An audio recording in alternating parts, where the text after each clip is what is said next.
Por muy gráfico que parezca, el matrimonio se trata de la muerte. Requiere que dos personas diferentes mueran a quienes son y entren en una unión para comenzar una nueva vida juntos. De manera similar, Efesios es un libro fascinante sobre nuestra unión con Cristo y cómo debemos vivir al tener una nueva vida con Él. Los capítulos 1 al 3 de Efesios hablan de cómo Dios vino a nosotros y nos dio una nueva identidad en Cristo. En estos capítulos, Pablo menciona 38 veces que somos suyos y lo que Dios ha hecho por nosotros en Cristo Jesús. En los capítulos 4 al 6, Pablo nos da 40 mandamientos sobre cómo debemos vivir nuestra vida cristiana.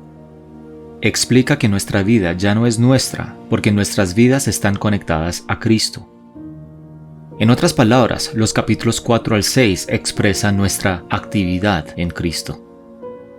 Con respecto a tu actividad, Pablo comienza el capítulo 4 diciendo, por tanto. Él dice que si realmente crees en tu identidad en Cristo, tienes que vivir una vida digna que corresponde a lo que Él te ha llamado a vivir. Esta palabra digna, en el contexto de lo que Pablo quería comunicar, transmite el significado de un equilibrio en una balanza. Si tienes buena identidad en Cristo, entonces tu actividad deben equilibrarse en la balanza. Tanto la identidad como la actividad deben estar al mismo nivel en tu balanza cristiana.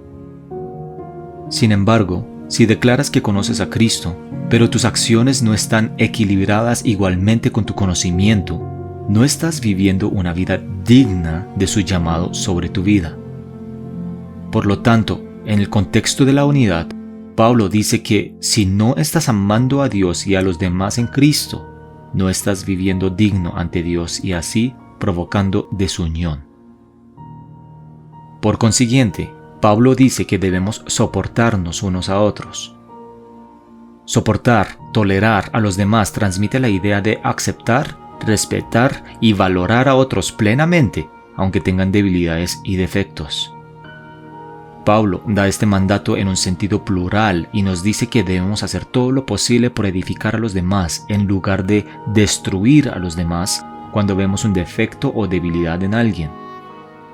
Él da este mandamiento porque se nos hace mucho más fácil destruir que edificarnos unos a otros.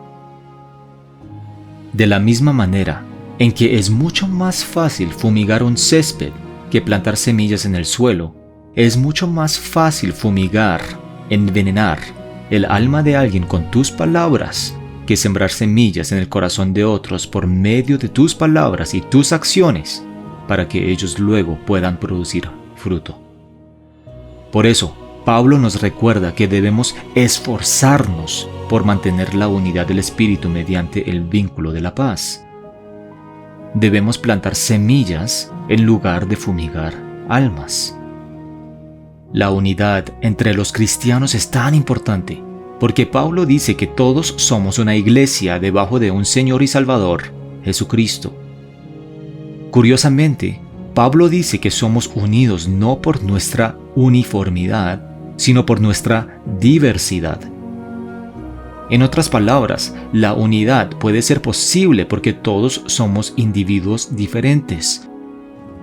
Dios ha diseñado que la unidad tuviera diversidad para que así, a través de la diversidad, todos pudiéramos alcanzar una madurez espiritual. Esto significa que no podemos ser como Cristo, el uno sin el otro. Por tanto, si deseas estar más unido con ciertas personas en el contexto de tu iglesia, debes aprender a salir de tu círculo de amistades y experimentar las diferentes amistades y personalidades.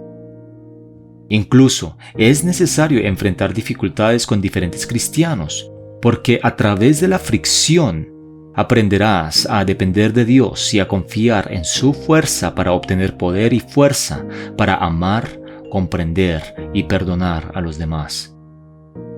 No puedes descuidar la verdad de que nos necesitamos el uno al otro.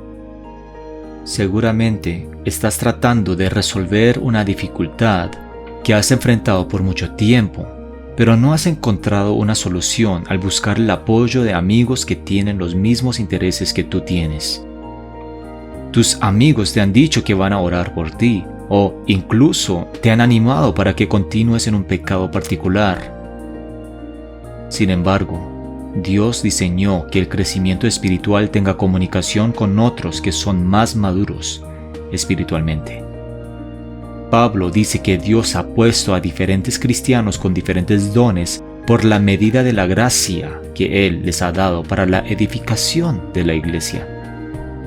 Esto significa que no encontrarás crecimiento espiritual, cambio o restitución hasta que desmanteles tu orgullo y aprendas a estar espiritualmente vulnerable ante esa persona más madura espiritualmente. No temas expresar tu debilidad a otros cristianos, porque la gracia obra poderosamente por medio del Espíritu cuando alguien expresa sus pecados con el propósito de arrepentimiento.